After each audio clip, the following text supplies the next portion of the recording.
मधुबन के बाबा, मधुबन के बाबा मुरली वाले, आपका क्या कहना,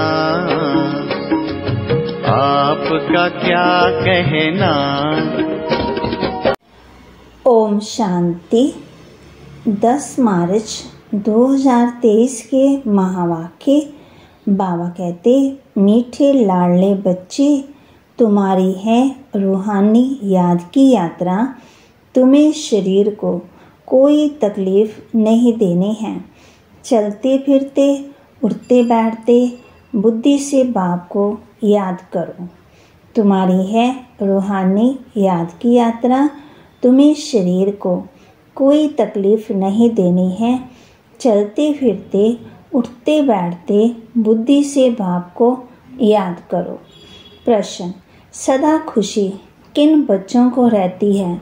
स्थायी खुशी न रहने का कारण क्या है?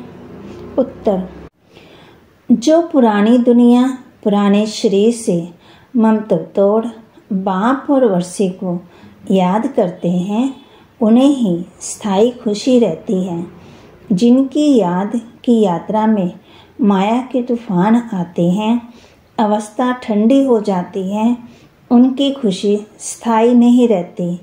जब तक भविष्य राजाई इन आँखों से नहीं देखते, तब तक खुशी कायम नहीं रह सकती। गीत, हमें उन राहों पर चलना है। ओम शांति। ये बाप कहते हैं बच्चों प्रति, ये तो समझने की बात है। इतने बच्चे सिवाय प्रजापिता ब्रह्मा के और किसके होते नहीं। श्री कृष्ण को कभी प्रजापिता नहीं कहा जाता। नाम गाया हुआ है ना, प्रजापिता ब्रह्मा जो होकर के गए हैं, वह इस समय प्रेजेंट हैं। तो प्रजापिता ब्रह्मा की संतान ब्रह्मा कुमार कुमारियाँ ढेर हैं। ये है प्रजापिता ब्रह्मा की औलाद। तो जरूर प्रजापिता ब्रह्मा का भी कोई बाप होगा ना।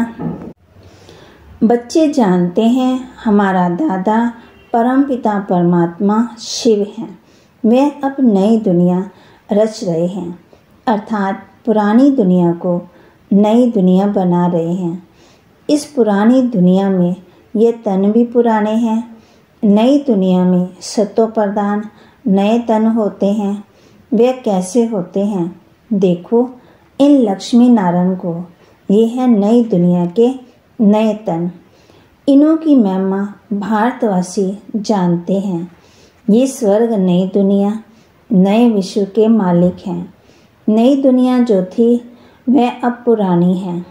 84 जन्म लेने पड़ते हैं ना, इनका भी पूरा हिसाब है। कौन 84 जन्म लेते हैं? सब तो नहीं लेते हैं। 84 जन्म सिर्फ वही लेते हैं जिनका आदि से अंत तक पाठ है, जो पहले इस सृष्टि पर थे। लाडले बच्चों को धारण करनी है। यहाँ कोई मनुष्य को नहीं समझाते हैं। ये तो निराकार परमपिता परमात्मा मनुष्य तन में बैठ समझाते हैं।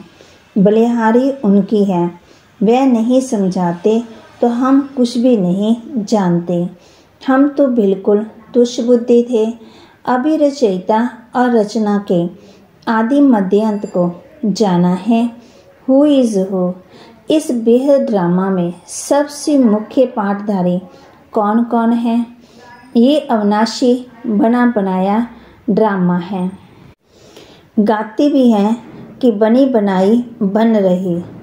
भक्ति मार्ग में गायन करते हैं, परंतु ये अभी समझाया जाता है कि ये ड्रामा का खेल कैसे बना हुआ है। बाप बैठ समझाते हैं, लाडले बच्चे, ये तो तुम जान गए हो कि तुमको यात्रा पर चलना है। मनुष्य यात्रा पर बहुत कष्ट सहन करके जाते हैं।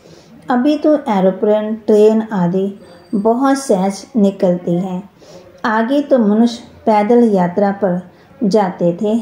चलते चलते तूफान भी लगते थे। मनुष्य बेहाल हो जाते थे। फिर कोई वापस लौट आते थे। तो आधा कल्प द्वापर से लेकर जिस्मानी यात्रा चलती है। भक्ति मार्ग में मनुष्य यात्रा पर क्यों जाते हैं? भगवान को ढूंढने। भगवान कहीं बैठा तो नहीं है।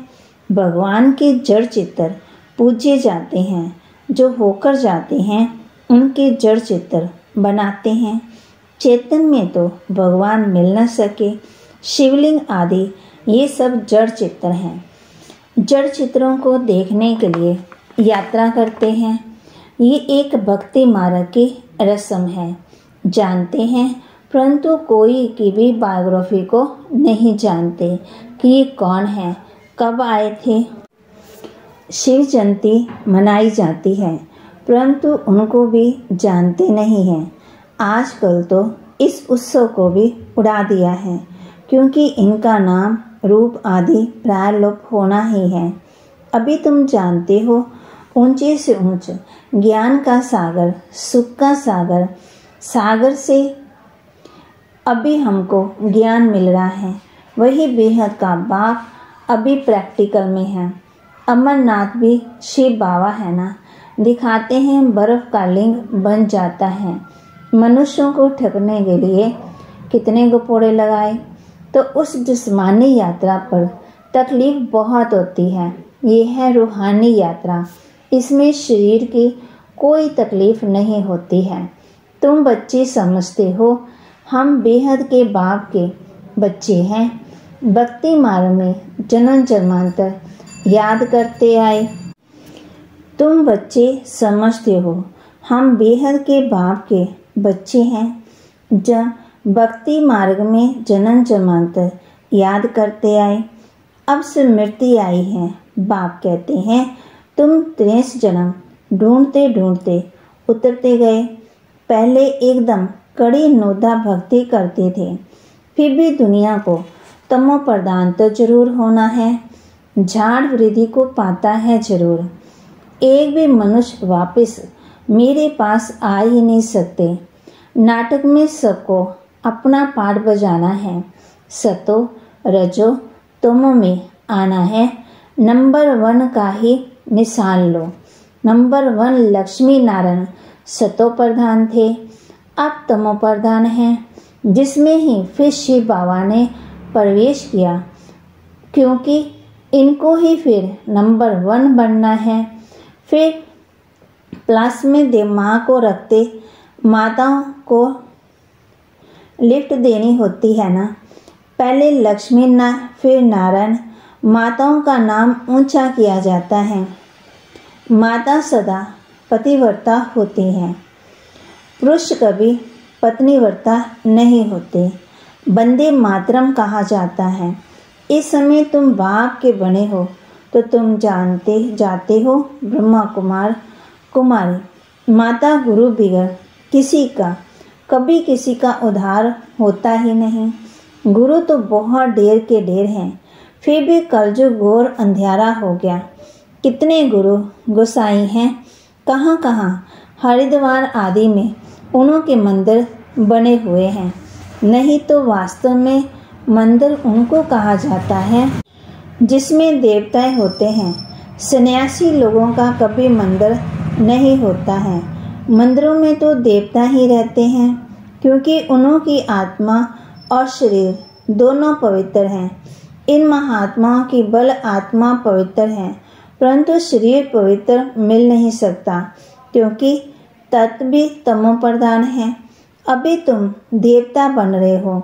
बनाने वाला परमपिता परमात्मा। ये है सतो प्रधान संन्यास, वह है रजो प्रधान संन्यास। ये बाप के सिवाय कोई सिखला ना सके।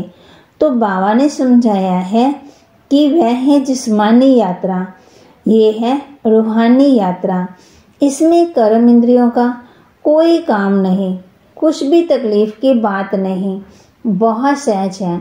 वह जिस्मानी यात्रा करके अनेक प्रकार की है। ये रूहानी यात्रा एक ही है। ये है राजाई के लिए यात्रा। ये लक्ष्मी नारायण का चित्र सामने खड़ा है। दुनिया थोड़ी जानती है कि इन्होंने ये राजयोग की यात्रा कर ये पदवी पाया है। तुम बच्चे जानते हो इन्होंने ये प्रारब्ध कैसे पाई। कोई ऊपर से नई आत्मा तो नहीं आई जिनको भगवान ने राजाई दे दी।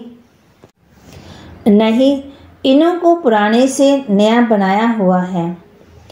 तो बाप बहन समझाते इन्हों रूहानी यात्रा की राजयोग बल की यात्रा से ये बने।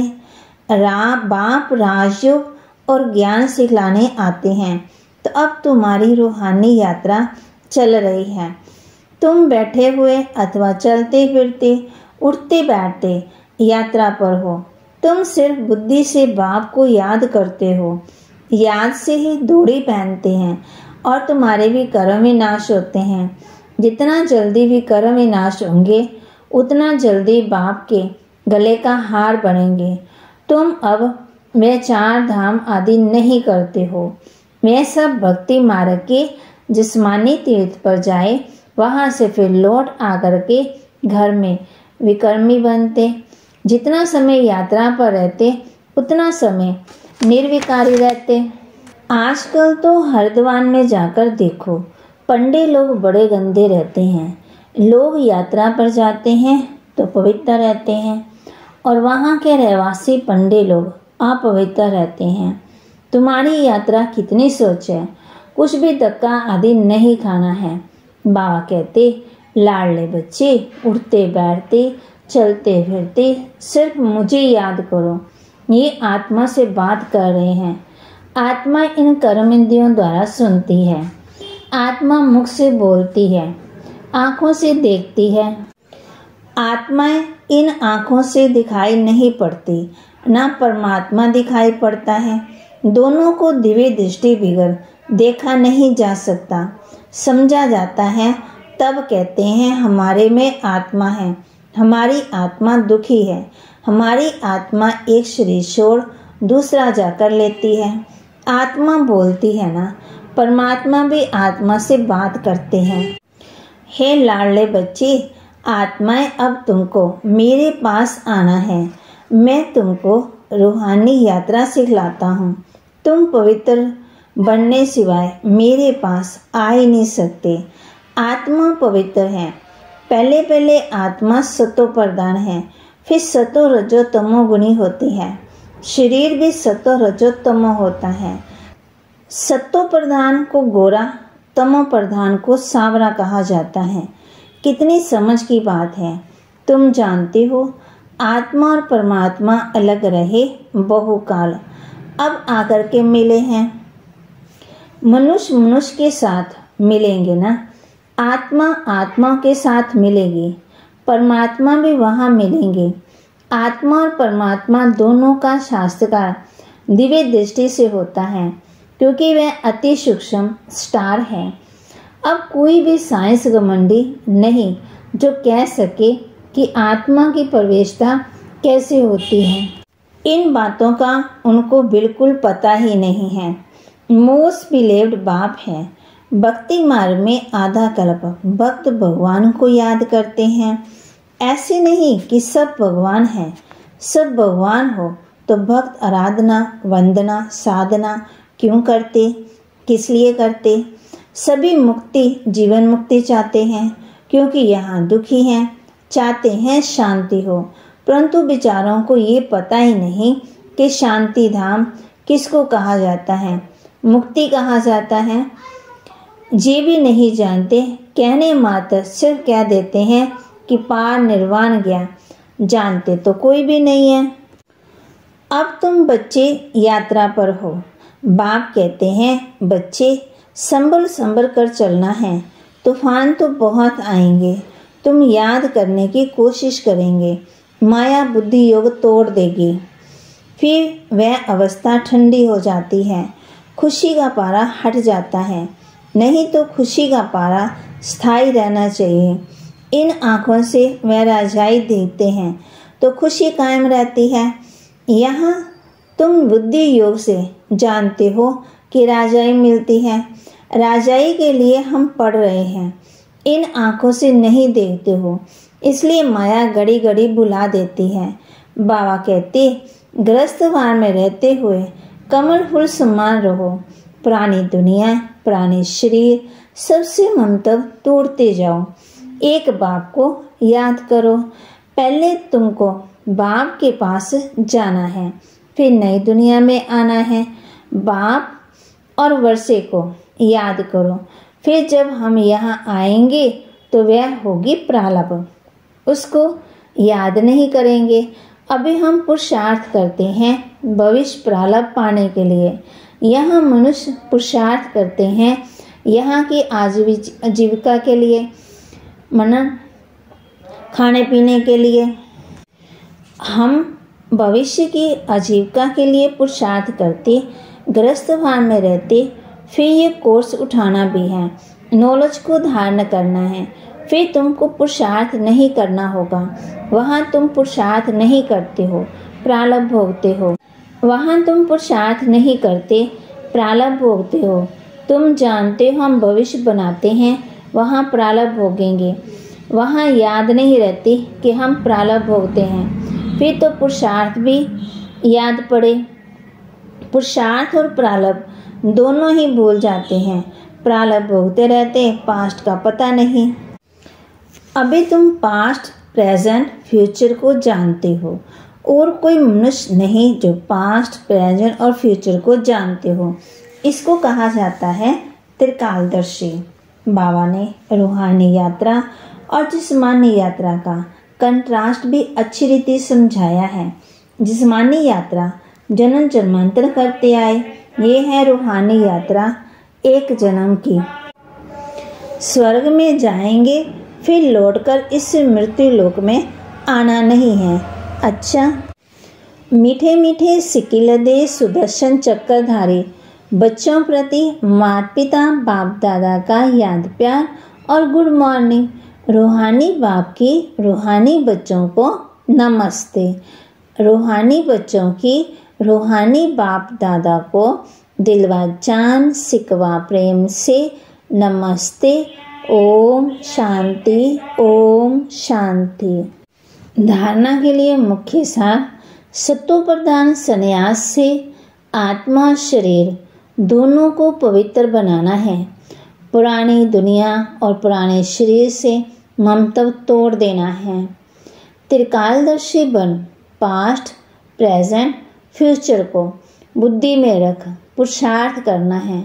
नॉलेज जो धारण कर स्थायी खुशी में रहना है। वरदान दे रहे बाबा बच्चों को पुराने हिसाब किताब को समाप्त कर संपूर्णता का समारोह मनाने वाले बंधन मुक्त भव। पुराने हिसाब किताब को समाप्त कर संपूर्णता का समारोह बनाने वाले बंधन मुक्त भव। इस पराये देश और जब सभी बंधन मुक्त आत्मा बन जाते हैं, तब बाप आगर के स्वरूप और स्वदेश की स्मृति दिलाकर बंधन मुक्त बनाए स्वदेश में ले जाते हैं और स्वराज्याधिकारी बनाते हैं। तो अपने स्वदेश में चलने के लिए सब हिसाब किताब के समाप्ति का समाप्ति समारोह मनाओ। जब अभी ये समारोह मनाएंगे तब अंत में संपूर्णता समारोह मना सकेंगे। बहुत काल के बंधन मुक्त ही बहुत काल के जीवन मुक्त पद को प्राप्त करते हैं। स्लोगन: अपने उमंग उत्साह के सहयोग और मीठे बोल से कमजोर को शक्तिशाली बना देना ही शुभ चिंतक है। अपने उमंग उत्साह के सहयोग और मीठे बोल से कमजोर को शक्तिशाली बना देना ही शुभ चिंतक है। ओम शांति। और अब यह एक बहुत अच्छी वीडियो भी जरूर देखें।